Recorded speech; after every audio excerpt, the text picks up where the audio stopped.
लोगों के क्वेश्चंस और बहुत ज़्यादा रिसर्च की जाने वाली चीज़ और इवन के मेरी सेल्स की वीडियोस के ऊपर जो मुझे क्वेश्चन जनरेट हुए वो यही हुए कि आप सेल्स प्रोसेस के ऊपर वीडियो बनाएं, क्योंकि अक्सर ये होता है कि हम मार्केटिंग और सेल्स को मिक्स कर देते हैं, उनकी एफर्ट्स को भी उनके प्रोसेस को भी मिक्स कर देते हैं। लेकिन अगर आप सेल्स के प्रोसेस को सेपरेट रखें और मार्केटिंग के प्रोसेस को सेपरेट रखें तो आपको फायदा ये होगा कि आपकी सेल्स टीम का बहुत ज़्यादा वक्त बचेगा मार्केटिंग वालों की एफर्ट्स करने पे, और मार्केटिंग वालों का वक्त बचेगा सेल्स वालों की एफर्ट्स करने पे। तो आज मैं आप लोगों से प्रोसेस नंबर 1 शेयर करने वाला हूं। आप इस प्ले लिस्ट पे जो सेल्स प्रोसेस की प्ले लिस्ट है आप वो मेरी फॉलो कर सकते हैं, ताकि आपको 1 बाय 1 सारा सीक्वेंस मिलता रहे और आपको प्रोसेस मिलते रहे जिसको आप ऑटोमेशन पे लगाएं, ताकि अगर आप कोई नई सेल्स टीम भी हायर करते हैं तो आप ऑटोमेशन पे उनसे सेल्स जनरेट करवा पाए।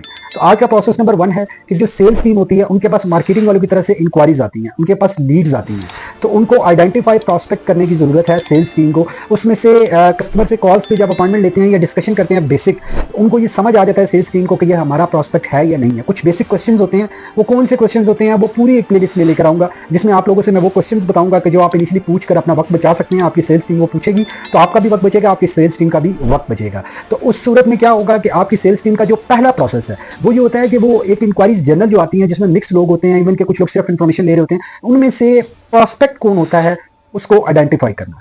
ये प्रोसेस नंबर 1 है। प्रोसेस नंबर 2 और 3 इसी तरह से मजीद प्रोसेसेस के लिए मैं अलग अलग वीडियो लेकर आऊंगा ताकि आपकी ज्यादा रहनुमाई हो सके। I hope you understand. Thank you.